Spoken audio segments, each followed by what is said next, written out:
पावसाळी अधिवेशन चालू आहे लोकसभेचं, अत्यंत म्हणजे व्यस्त असताना सुद्धा सामाजिक न्याय मंत्री रामदास आठवले साहेब यांनी आम्हाला वेळ दिलेला आहे. खूप धन्यवाद त्यांचे. आणि सर, यावेळेस जे आहे अधिवेशन सुरू आहे, अधिवेशनामध्ये यावेळेस सर्वात महत्त्वाचे मुद्दे काय मांडणार आहात तुम्ही? नाही तर महत्त्वाचे मुद्दे म्हणजे आता मी मांडण्याचा विषय ना, तर जो आमच्या जे क्वेश्चन येतात त्या क्वेश्चनची उत्तरं आम्हाला मंत्र्याला ते द्यायची असतात. तर सरकारच्या वतीनं आता जी आपली 8 बिलं आहेत त्या 8 बिलावर चर्चा होणार आहे. पण आता हा गोंधळ मात्र हा रोज सुरू आहे. कालपासून अधिवेशन सुरू झालेलं आहे आणि नीटच्या एक्झाममध्ये झालेला जो घोटाळा आहे किंवा पेपर लीकचं जे प्रकरण आहे ते अत्यंत सिरियस आहे आणि त्यामध्ये जे लोक सापडलेले आहेत त्या सगळ्यांना त्या जेलमध्ये पाठवलेलं आहे. त्यांना शिक्षा झाली पाहिजे अशी भूमिका आमच्या सरकारची आहे.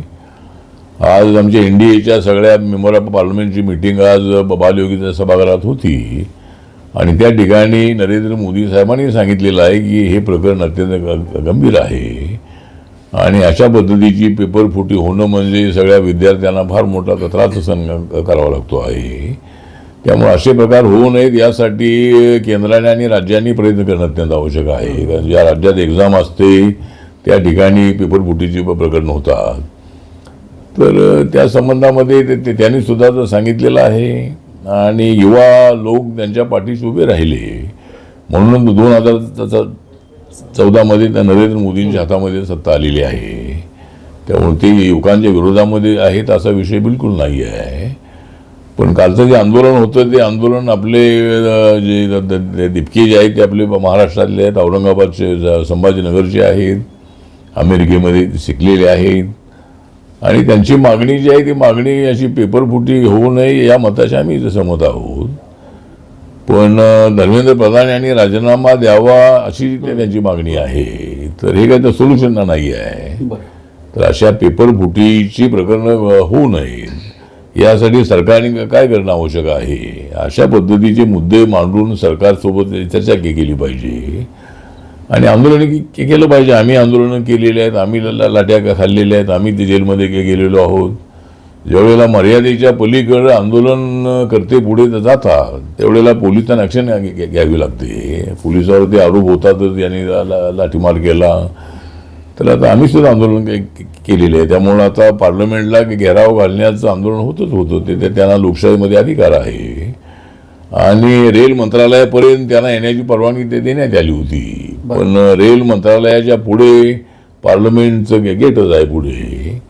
तर तिकडे जाण्याचा प्रयत्न ज्या वेळेला आपल्या आंदोलकांनी केला त्यावेळेला पोलिसांनी लाठीमार केलेला आहे. तर त्यामुळे याचा अर्थ त्याचं आम्ही समर्थन करतोय असं नाही. सर, जंतर मंतरवर सुद्धा लाठीचार्ज झाला आणि आसू आणि नळकांड्या. आणि विशेष सांगायचं म्हणजे जंतर मंतरच्या बाहेर जेव्हा तरुण आले तर परिस्थिती अशी गंभीर होती की अश्रू धुळाच्या नरकांड्या जे सोडल्या आणि तरुणांवर आणि तरुणींवर जो म्हणजे लाठीचार्ज केला तर त्यामध्ये अनेक तरुण जखमी झाले. 15, 16, 17, 18 वर्षाची ते तरुणी. बरोबर नाही असं व्हायला तर नको होतं. परंतु आता ते एकदम मॉब त्या ठिकाणी तो एकदम आंदोलन करते एकदम जोशामध्ये होते आणि त्या ठिकाणी पार्लमेंटच्या आजूबाजूला काहीतरी होणं औचित्य होणं बरोबर नव्हतं आणि त्यामुळे आता पोलिसांनी काय नळकांड्या फोडलेल्या आहेत, काय लाठीचार्ज केलेला आहे सगळ्यांनी बघितलेलंच आहे. त्याची तर चौकशी होईल. जर पोलिसांनी चुकीच्या पद्धतीनं काम केलं असेल तर त्यांच्यावरती कारवाई होईल. पण अभिजित दिपके जे आहेत ते त्यांची मागणी आहे की जे धर्मेंद्र प्रधान जे शिक्षा मंत्री आहेत केंद्रीय त्यांनी राजीनामा द्यावा. आम्ही जोपर्यंत ते राजीनामा देणार नाही तोपर्यंत आम्ही आंदोलन आमचं सुरूच राहणार. धर्मेंद्र प्रधान यांच्या राजीनाम्याचा जो विषय आहे तर तो विषय आता त्यांचा आग्रह आहे की त्यांनी राजीनामा द्यावा. पण मी अगोदरच सांगितलं की हे तर सोल्युशन नाही आहे. राजीनामा दिल्यानंतर काय हा प्रश्न मी मिटणार आहे असं अजिबात नाही आहे. आणि अनेक वेळेला समाजामध्ये ज्या अशा चुकीच्या लोकांची जी प्रवृत्ती आहे किंवा ब्लॅकमेल करण्याची सवय आहे तर आता अशा लोकांना आवडणं अत्यंत आवश्यक आहे. आणि महाराष्ट्रामध्ये ते जास्त लोक मिळालेले आहेत. महाराष्ट्रामध्ये सगळ्यांना पकडलेलं आहे. तर यांना कशी कठोर शिक्षा झाली पाहिजे यासाठी एखादा नवीन कायदा पाहिजे का याचा विचार होणं अत्यंत आवश्यक आहे. कारण लाखो विद्यार्थी एक्झामला बसतात आणि त्यामध्ये त्यांना एवढी अडचण होते, त्याने एवढा अभ्यास केलेला असतो आणि अचानक पेपर फुटला की एक्झाम पुढे ढकलावी लागते. त्यामुळं नुकसान होतं तरुणांचं मोठं नुकसान होतंय. त्यामुळं असं होऊ नये यासाठी काहीतरी नवीन कायदा करण्याची आवश्यकता आहे असं माझं व्यक्तिगत मत आहे. नवीन प्रश्न येतो. संपूर्ण देशातल्या बौद्धांची एक तुमच्या पुढून एक अपेक्षा आहे संपूर्ण बौद्धाची की महाबोधी महाविहार हे तुमच्या कारकिर्दीमध्ये मुक्त व्हावं. आणि प्रधानमंत्री जेव्हा नागपूरला आलेले होते आणि दीक्षाभूमीला जेव्हा त्यांनी भेट दिलेली होती तर तिथे हा प्रश्न उपस्थित झालेला होता आणि प्रधानमंत्री नरेंद्र मोदी यांनी होकार सुद्धा दिलेला होता की मी प्रयत्न करेन म्हणून. हा, तर ते आता तो बिहार असेंब्लीचा कायदा आहे, तो 1949चा तो बिहार असेंब्लीने केलेला कायदा आहे. आणि त्यामध्ये ज्या ठिकाणी गौतम बुद्धांना ज्ञानप्राप्ती झाली तर त्या ठिकाणी जो बोधिवृक्ष होता त्या बोधिवृक्षाखाली त्यांना ज्ञानप्राप्ती झाली, बुद्धिझमची निर्मिती झाली, जगामध्ये हा संदेश विश्व शांतीचा गेला. आणि मेडिटेशन जे आहे ते मेडिटेशन हे बुद्धाच्या काळापासून आलेलं आहे. शांतीचा संदेश त्यामध्ये आहे, समतेचा संदेश त्यामध्ये आहे. तर आता ते महाबोधी महाविहार जे आहे ते 1800 आता मला साल आठवत नाही, परंतु जे अनागारिक नावाचे मंदिर श्रीलंकेचे आहे तर त्यांनी त्या ठिकाणी जाऊन ते मंदिर त्या ठिकाणी बांधलेलं आहे. तर त्यामध्ये आता ज्यावेळेला 26 जानेवारी 1950ला संविधान लागू झालेलं आहे त्याच्या अगोदरचा कायदा आहे. आणि तो कायदा असा आहे की त्यामध्ये जे 4 लोक बौद्ध, 4 लोक हिंदू आणि कलेक्टर जर हिंदू असतील तर त्याचा अध्यक्ष, अशा पद्धतीचं ते तो कायदा आहे. तर त्या कायदा हा बदलावा यासाठी मी पंतप्रधानांना भेटलेलो आहे, नितीश कुमार मुख्यमंत्री असताना ते त्यांनाही मी भेटलेलो आहे, गव्हर्नरना भेटलेलो आहे, आंदोलनकर्ते जे बसले होते 4-5 महिने त्या ठिकाणी मी जाऊन आलेलो आहे. आणि आमच्या पक्षाच्या वतीने आम्ही मुंबईमध्ये आणि महाराष्ट्रामध्ये आंदोलनही केलेलं आहे, आपल्या बौद्धांनी आंदोलन केलेलं आहे. त्यामुळं आमच्या पक्षाची आणि माझी स्वतःची मागणी ही आहे की आमच्या ट्रस्टमध्ये इतर धर्मियांची आवश्यकता नाही. कारण इतरांच्या धर्माच्या ट्रस्टमध्ये आम्हाला काही जाण्याची आवश्यकता नाही आहे. पण फक्त ते ज्या पद्धतीनं राम मंदिरचा विषय जो आहे तर आता बिहार सरकारने निर्णय घ्यावा. मी लवकरच पटण्याला जाणार आहे. नवीन मुख्यमंत्री सम्राट चौधरी आहे, त्यांच्याशी मलाही चर्चा करायची आहे. पण हा विषय सध्या सुप्रीम कोर्टामध्ये आहे. त्यामुळे ज्या पद्धतीनं अयोध्यामधल्या राम मंदिराचा विषय जो आहे तो सुप्रीम कोर्टाने सोडवला आहे. तर त्या पद्धतीनं जर कोर्टाने फक्त एवढंच आहे त्या ठिकाणी 8 मेंबर बौद्ध घ्यावेत आणि चेअरमन कलेक्टर असतील तर हरकत नाही, पण सगळे मेंबर त्या ठिकाणी बौद्ध असावे अशा पद्धतीची मागणी आहे. आणि कोर्टाने जर त्यामध्ये थोडंसं लक्ष ते दिलं आणि जर निकाल आला तर फार आनंदाची गोष्ट आहे. मग त्यामध्ये काही अडचण फारशी येणार नाही आहे. त्यामुळं सध्या विषय कोर्टामध्ये आहे आणि सरकारच्या हातामध्ये, राज्य सरकारच्या हातामध्ये आहे. त्यामुळं पाहूया आता काय होतं ते. त्यामुळं ते लवकर व्हावं अशी आमची मागणी आहे, आमचा प्रयत्न आहे. नाही, महाबोधी महाविहार हा प्रश्न तर तुम्ही असताना तुम्ही हाताळू शकता हा प्रश्न आणि लवकरात लवकर याला मार्गी सुद्धा लावू शकता. तेच आमचा प्रयत्न चालू आहे. म्हणजे आता मी इथं सत्तेमध्ये आहे, मोदी साहेबांचे माझे संबंध अत्यंत चांगले आहेत. समाजाच्या भावना त्यांच्या कानावर एकदा मी घातलेल्या आहेत आणि अजूनही त्यांच्याशी एकदा मी भेटेन. त्यामुळं त्यांनी जर बिहार गव्हर्नमेंटला सांगितलं तर हा विषय मिटू शकतो. पण त्यापेक्षा कोर्टाकडूनही जर झालं तर त्याच्यापेक्षा ते उत्तम आहे.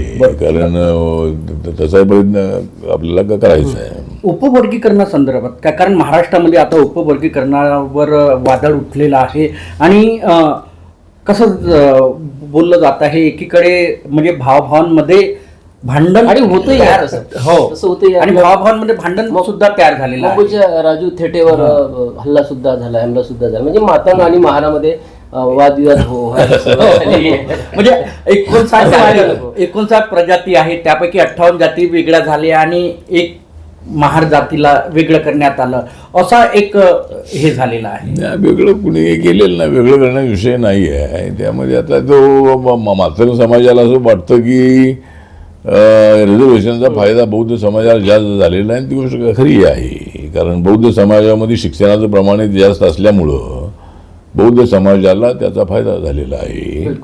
आणि मातंग समाजाला होऊ नये असं नाही. आता रिपब्लिकन पक्ष म्हणून बाबासाहेबांनी सांगितलं की रिपब्लिकन पक्ष फक्त एकट्या महार समाजाचा बौद्धांचा होता कामा नये, तर त्यामध्ये सगळ्या दलितांना, आदिवासींना, ओबीसीना, जनरल कॅटेगरीना सगळ्यांना आणलं पाहिजे, ही भूमिका बाबासाहेबांची होती.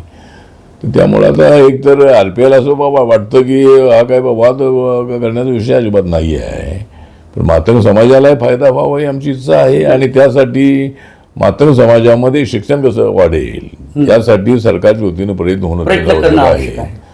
त्यामुळं आणि मग आता जर कॅटेगरायझेशन सुप्रीम कोर्टाने सांगितलं की ज्या राज्यांना करायचं आहे त्यांनी करावं, आणि मातंग समाजाची अनेक वर्षाची मागणी होती बाबासाहेब गोखलेंपासून, आणि त्यामुळं आता एकतर मातंग समाजाला वाटतं आम्हालाही फायदा मिळावा, तर त्यामध्ये बौद्धांचा काही त्यांना विरोध आहे असं नाही आहे. परंतु आता यामध्ये आमची भूमिका अशी आहे की कोणावर अन्याय होऊ नये. त्यामुळं एकतर बौद्धांचं प्रमाण जे आहे ते 9% महाराष्ट्रामध्ये आहे. 13% जे दलित आहे त्यामध्ये बाकीचे 4% आहेत. तर जर कॅटेगरायझेशन करायचं असेलच तर त्यामध्ये लोकसंख्येच्या प्रमाणामध्ये त्यांना ते रिझर्वेशन द्यावं. त्यामुळं जर असं झालं तर काय फारशी अडचण येणार नाही. त्यामुळं प्रत्येक जातीला ती जागा मिळेली, आणि त्या जातीमध्ये ती जागा जर कॅन्डिडेट नसेल तर ती वर्षाच्या जातीला मिळाली पाहिजे. समजा बौद्ध नंबर 1ला आहेत, मातंग नंबर 2ला आहेत, चर्मकार ढोर समाज 3 नंबरला आहे.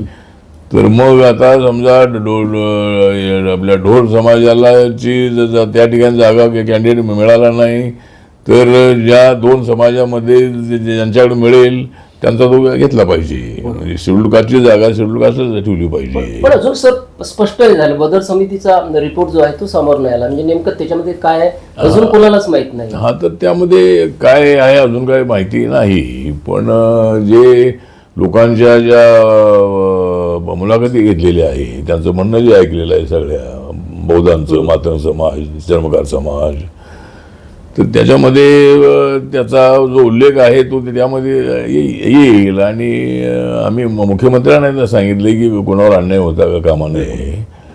त्यामुळं बौद्ध समाजाचं जे कॅटेगरायझेशन नको असं जे म्हणणं आहे ते ठीक आहे, आमच्यामध्ये फूट नको अशी भावना त्याच्यामध्ये आहे सुद्धा. पण जरी कॅटेगरायझेशन झालं तरी बौद्धांचा त्यामध्ये फार नुकसान होईल असं नाही, कारण बौद्धांचं पर्सेंटेज हे जास्त आहे सर्व जातींपेक्षा, आणि त्याप्रमाणे त्यांना त्यांचा हिस्सा मिळणारच आहे. त्यामुळे बघूया आता काय रिपोर्ट आता त्या कमिटीचा काय आहे आणि लोकांच्या सगळ्या भावना ऐकल्यानंतर काय निकाल येतोय. पण कोणावर अन्याय होणार नाही यासाठी माझा प्रयत्न नक्की राहणार आहे. सर, अधिवेशनामध्ये शेवटच्या शीघ्र कवी म्हणून तुमचं नाव खूप आहे. यावेळेस एखादी कविता शेवटची बस. नाही, कविता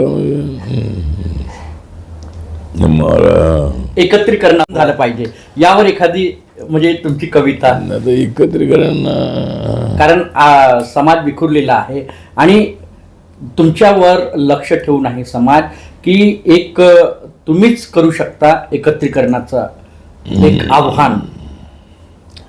नाही, तर एकत्रीकरणाबद्दल असं आहे की जोपर्यंत आमचे प्रकाश आंबेडकरजी जोपर्यंत या मुद्द्याला ते संमती देत नाही तोपर्यंत ऐक्य काय होणं अशक्य आहे. आणि ऐक्य झालेली ती ऐक्य टिकत नाहीत, आणि न टिकण्याच्या मागे कार्यकर्ते जे आहे ते सुद्धा जबाबदार आहे. कारण एकदा ऐक्य झालं तर ते कोणी एखादा फुटला तर त्याच्यासोबत कोणी नाही जाता कामा नये. आता आपलं जे ऐक्य आहे ते ऐक्य झालं आणि पुन्हा फुटलं, नंतर आणि परत ऐक्य झालं. त्यावेळेला आपले 4 खासदार आलेले होते. आणि पहिल्या वेळेला 90 मध्ये झालेल्या ऐक्याच्या वेळेला जर प्रकाश आंबेडकर, गवई साहेब, कवाडे आणि आम्ही सगळे एकत्र जर असतो तर कदाचित आम्हाला सत्तेमध्ये 20-25% सहभाग मिळाला असता आणि आमचे 10-12 मंत्री होऊ शकले असते त्यावेळेला. तर त्यावेळेला माझं या लोकांनी ऐकलं नाही आणि त्यावेळेला नुकसान झालं आपलं. तर त्यानंतर मग आता आपले कोण आमदारी निवडून येत नाही आहेत आणि पण त्यावेळेला आमदार आपले निवडून जर 30-40 जागा त्या दिल्या असत्या तर 20-25 आपले आमदार निवडून आले असते. त्यामधले 10-12 मंत्री होऊ शकले असते, महामंडळ मिळाली असती आणि ती कंटिन्युटी पुढं झाली असती. पण ते तसं पुढं राहिलं नाही. पण ठीक आहे. तर आता जे म्हणजे ऐक्याच्या संबंधात आता एखादी कविता यावरच.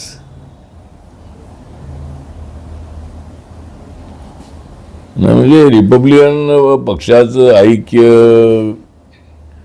होणार आहे, रिपब्लिकन पक्षाचं ऐक्य होणार आहे, पण त्याची जबाबदारी प्रकाश आंबेडकरांवर जाणार आहे. त्यामुळं प्रकाश आंबेडकर तर ऐक्य होऊ शकेल. त्यामुळं लोकांची मात्र पूर्णपणे भावना आहे.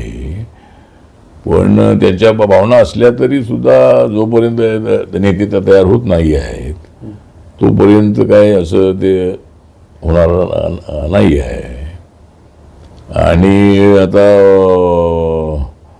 माझ्या पाठीशी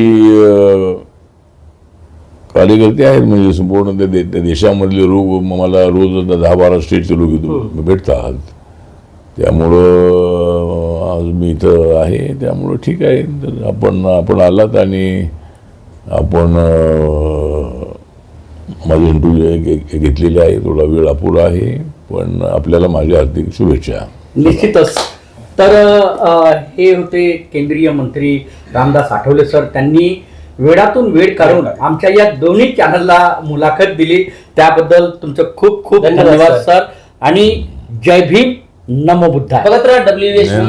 आणि तुम्हाला सांगतो म्हणजे मी तुम्हाला दिलेला आहे माझा वेळ काढून.